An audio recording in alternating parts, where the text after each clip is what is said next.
Hello વિદ્યાર્થી મિત્રો, તમારું બધાનું સ્વાગત છે આપણી યુટ્યુબ ચેનલ ગુજરાતી સ્ટડીઝમાં. અને મિત્રો, આજે આપણે વાત કરવાના છે કે એએમસી સહાયક જુનિયર ક્લાર્કની જે ભરતી છે તેમાં કેટલા ફોર્મ ભરાણા છે, એનો નવો સિલેબસ શું જાહેર કર્યો છે અને તૈયારી કેવી રીતના કરવી. તો મિત્રો, બન્યા રહેજો છેલ્લે સુધી. આપણે તમામ માહિતી આ વિડીયોમાં તમને શેર કરવાના છે. સૌ પ્રથમ તો વિદ્યાર્થી મિત્રો વાત કરવા જઈએ તો કે આ જે એએમસી સહાયક જુનિયર ક્લાર્કની ભરતી છે તેમાં કુલ કેટલા ફોર્મ ભરાણા છે. તો તેમાં જો વાત કરવામાં આવે તો કે એપ્લિકેશન નંબર તમે જુઓ તો આ છે મારા મિત્રનો, જે લાસ્ટ ફોર્મ મેં 10:30 આજુબાજુ જે દિવસે આ ફોર્મ ભરવાના પૂર્ણ થવાના હતા તે દિવસે 10:30 ની આજુબાજુ ફોર્મ ભરેલું છે. તો એમાં જોવા જઈએ તો કે એપ્લિકેશન નંબર 1,32,921 હતો. કે એપ્લિકેશન નંબર 1,32,921 છે એ જ આપણે કહી શકીએ કે મારા મિત્રનું ફોર્મ એટલાનું ભરાણું હતું. કારણ કે દરેક વખતે ફોર્મ ભરતા હોય ત્યારે એપ્લિકેશન નંબર ઉપરથી ખબર પડતી હોય છે કે આ ભરતીમાં કુલ કેટલા ફોર્મ ભરાણા છે.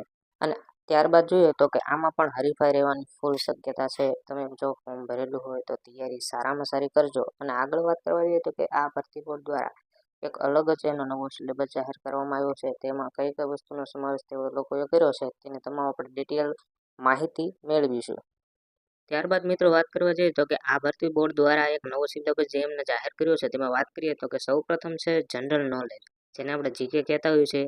તો કે એમાં જોઈએ તો કે હિસ્ટ્રી ઓફ ગુજરાત, ગુજરાતની history, geography of Gujarat, art and culture, જે ગુજરાત અને ભારત, એમાં એવું કાંઈ શોખવટ કરી નથી એટલે બંને કરવાનું થશે. પછી કોન્સ્ટિટ્યુશન ઓફ ઇન્ડિયા એટલે કે બંધારણ, ભારતીય બંધારણ કરવું પડશે. ત્યારબાદ કરંટ અફેર્સ, તો કે ઇન્ડિયા અને ગુજરાત બંને રિલેટેડ કીધેલું છે.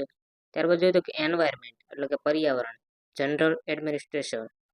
ત્યારબાદ જોઈએ તો ગવર્મેન્ટ સ્કીમ્સ, જે ગવર્મેન્ટ દ્વારા અલગ અલગ જે કંઈ યોજનાઓ જાહેર કરવામાં આવતી હોય છે તે પણ આપણે તૈયાર કરવી પડશે.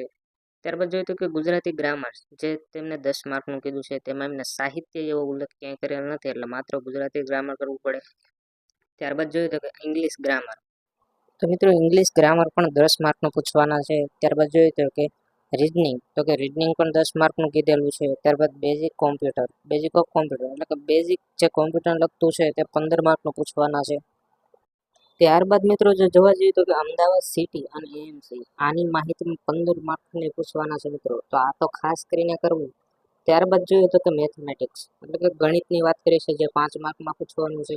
ત્યારબાદ તો કે એરિથમેટિકલ એબિલિટી, એ પણ એક 5 માર્કનું પૂછશે તમને. અને ત્યારબાદ જોઈએ તો કે basic of accounting and auditing, આ એક એમને એના સિલેબસમાં નવું ઉમેરેલું છે. આની પહેલાની એક્ઝામ જે 2019માં લેવાની હતી તેમાં આ વિષયો આપવામાં આવેલા ન હતા, એટલે આ વિષયો બધા જ વિદ્યાર્થી જે એએમસીની તૈયારી કરવા માંગે છે તેને ખાસ કરવા પડશે.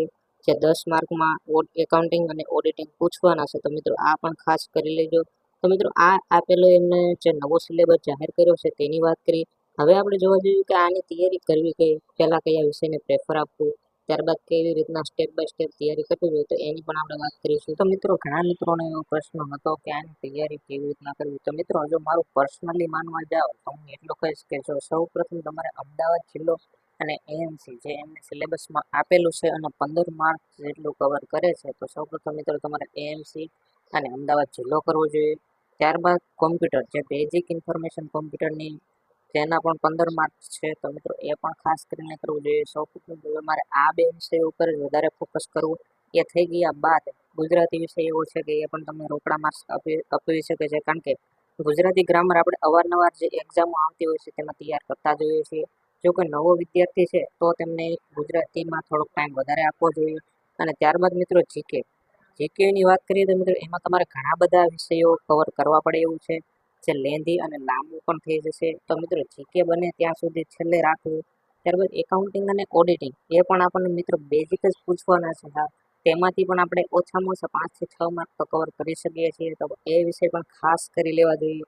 ત્યારબાદ જોઈએ તો મિત્રો ગણિત વિશે પણ 5 માર્કમાં પૂછવાના છે, એ પણ ખાસ કરવા જોઈએ.